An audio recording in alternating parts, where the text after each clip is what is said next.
ચીનના હાથમાં એવો કુબેર ભંડાર લાગ્યો છે કે જેને જોઈ અમેરિકા, રશિયા અને ભારત જેવા મોટા મોટા દેશોની ઊંઘ ઉડી જાય તો નવાય નહીં. બગાસું ખાતા પતાસું મળતા ચીનને હાથ એવો ખજાનો લાગ્યો છે કે આવતા 60,000 વર્ષ સુધી દેશનું ભવિષ્ય પ્રકાશિત રહેશે. તો જાણીએ કે ડ્રેગનના હાથમાં એવું તો શું લાગ્યું છે અને શું છે તેની ખાસિયત. ચીનના ઇનર મોંગોલિયાના બાયાનોબો ખાણ પરિસરમાંથી થોરિયમનો વિપુલ ભંડાર મળ્યો છે. અહીંથી અંદાજે 10 લાખ ટન થોરિયમ નીકળી શકે છે.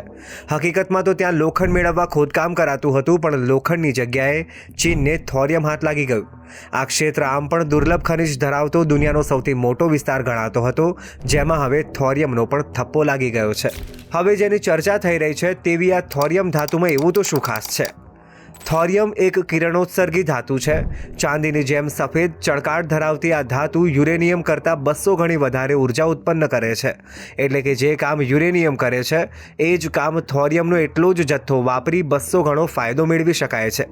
હવે થોરિયમનો જેટલો ભંડાર ચીનમાંથી મળી આવ્યો છે તેને જોતા ચીનને 60,000 વર્ષ સુધી વીજળીની ચિંતા નહીં કરવી પડે.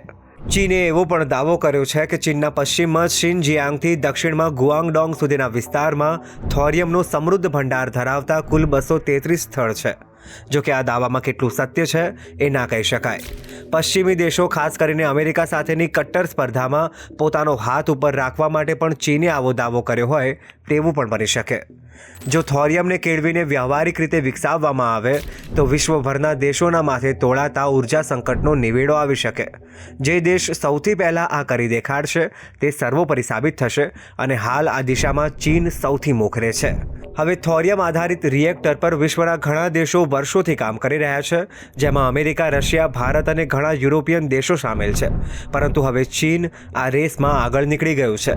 થોરિયમનો આવો મસમોટો ભંડાર હાથ લાગતા ચીનની તાકાત અનેક ગણી વધી જવાની છે એટલું તો નક્કી છે. આનાથી બીજા કોઈ દેશને ફરક પડે કે ના પડે, ચીનના કટ્ટર સ્પર્ધક એવા અમેરિકાના પેટમાં તેલ ચોક્કસથી રેડાશે.